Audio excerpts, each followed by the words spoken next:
भागवत प्रेमियों, हर हर महादेव, जय श्री राम, राधे राधे। भागवत प्रेमियों, कल हमने चर्चा की थी कि होली पे हम चर्चा करेंगे और कलयुग के बारे में बताया था। आप क्या मानते हैं? आप भी थोड़ा मंथन कीजिए। आज हम करेंगे होलिका पे।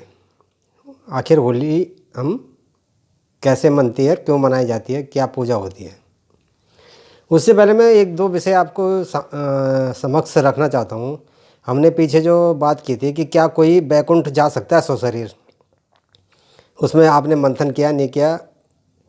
और जो है हमने जो लक्ष्मण जी ने बेर क्यों नहीं खाए, पांडवों का भ्रम किसने तोड़ा।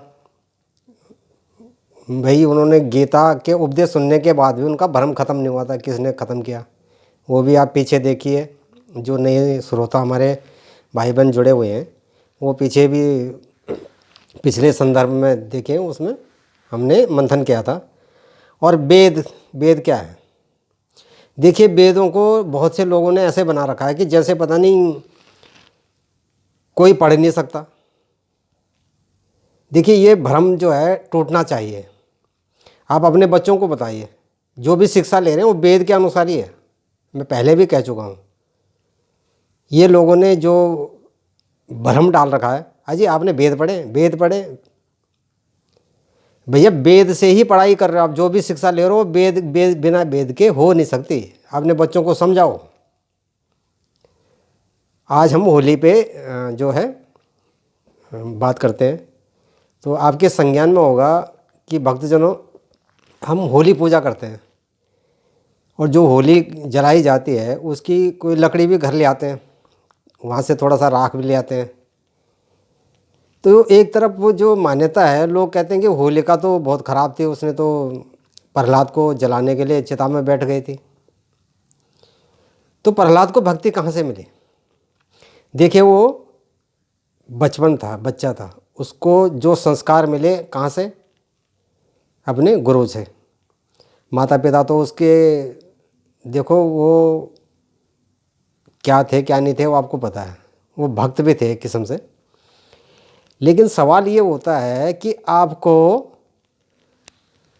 क्या जानना है।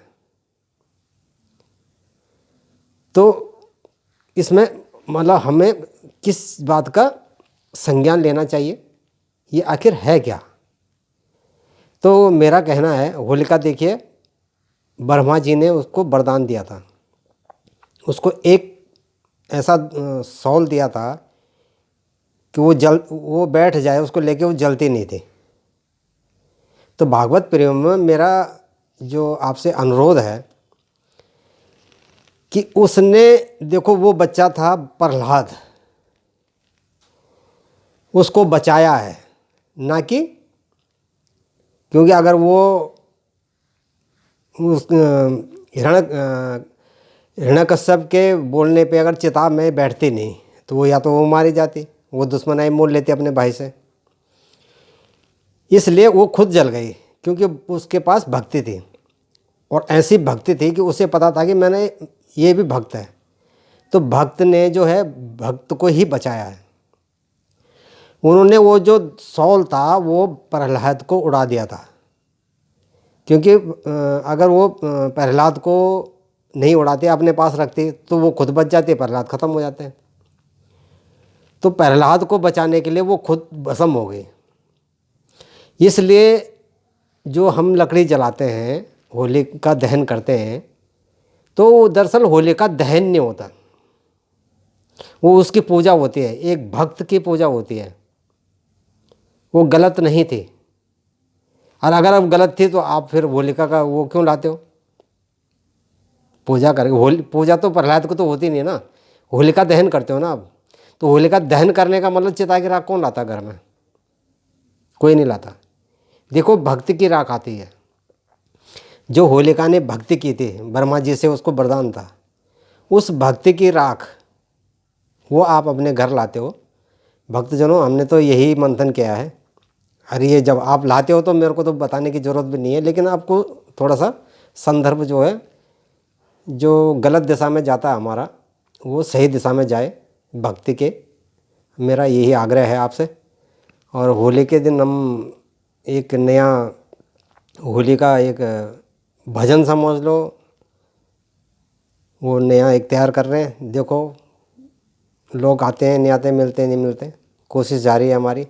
और जैसे मैंने कल कहा था, क्योंकि भजन मेरे पास कम से कम 100-150 लिखे हुए हैं, लेकिन अब बच्चे मिले या कोई मिलेगा तभी हम कर पाएंगे।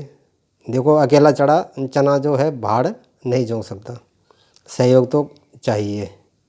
तो आप लोगों से निवेदन है कि आपके पास कोई ऐसे हों, कोई बच्चे हों जो चाहते हों उसमें, तो ज़रूर बताइएगा। बहुत बहुत धन्यवाद। नमस्कार। हर हर महादेव।